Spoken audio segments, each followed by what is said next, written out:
Okay, I'm going to attempt to show you how to spray paint with your Kirby with the portable sprayer. So you get results a bit like that. It's not perfect that, because it's just practicing, but obviously you have to have the Kirby set up as a blower. Excuse me. So you need to have the air intake guard on the front and the attachment hose on the exhaust port. Now Kirby recommend that you use water-based paint because the motor's open to the spray and it could ignite, what do they call it now? Volatile solutions or something like that. So they don't recommend that you use oil-based paints, but I can't really see there being a problem. I doubt it'd ignite, to be honest with you, but they have to cover themselves, I suppose. So anyway, you can spray paint with this, but it's a little bit tricky because your paint has to be extremely runny. So, if you've got water-based paint, all you really need to do is water it down to get it to an almost water-like consistency. Not really watery, but kind of like that. See, let me try and pour a little bit out. You can see how runny it is.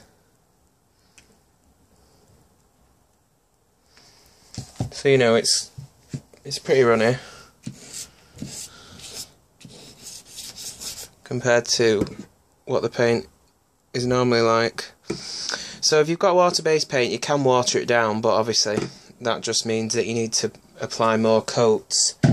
But because the way it works, because it forces the air into the jar, which creates it to suck whatever solution's in the jar back up and spray it out, the liquid has to be pretty runny because, it's not pumped, so you couldn't use a thick paint. You've got to make sure it's quite watery, but not too watery that it'll run, but you'll just have to experiment a little bit with it.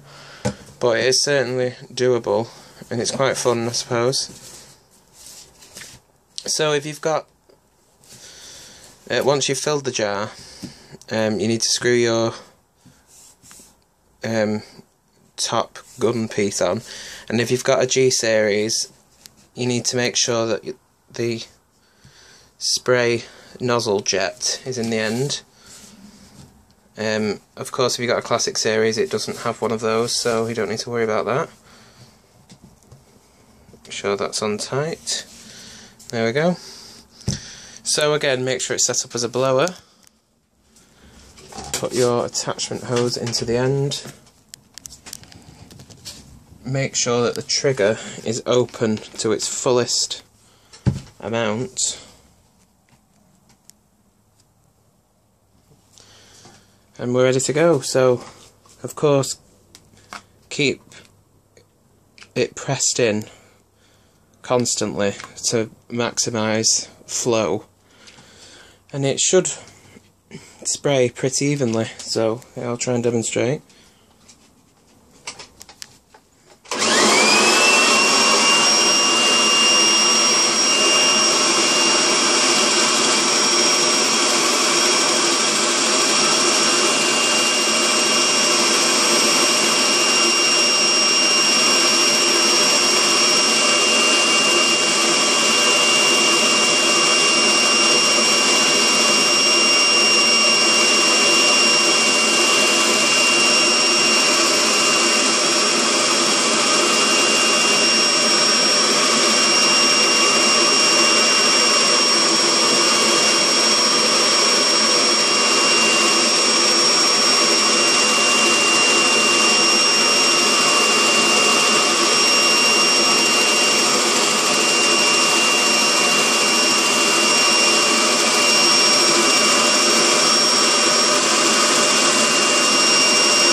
So it does a pretty good job, really.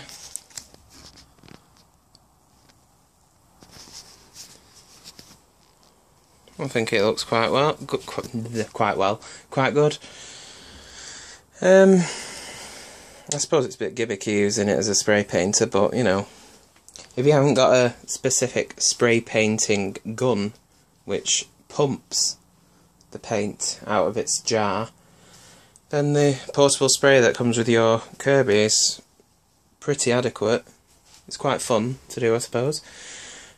But it does work, and as I say, the only thing that you need to really make sure of to be sure that this will work properly is that your paint is runny enough, because if it's too thick it just will not spray. Like, you can press the trigger as much as you like till the cows come home, but nothing will come out unless it's runny enough to feed up the dip tube. So hopefully you found this interesting, and of course you need to wash it immediately after you've finished painting. Just rinse the jar, rinse the nozzle jet, and just rinse the whole gun itself, and then fill it with warm water and then spray it into the sink or onto newspaper or something until the water runs clear, so that there's no build-up of paint residue inside the spray gun. But anyway, there you are, using the Kirby, in this case G4, as a spray painter. But you can use this as a portable shampooer, you can use it to spray as a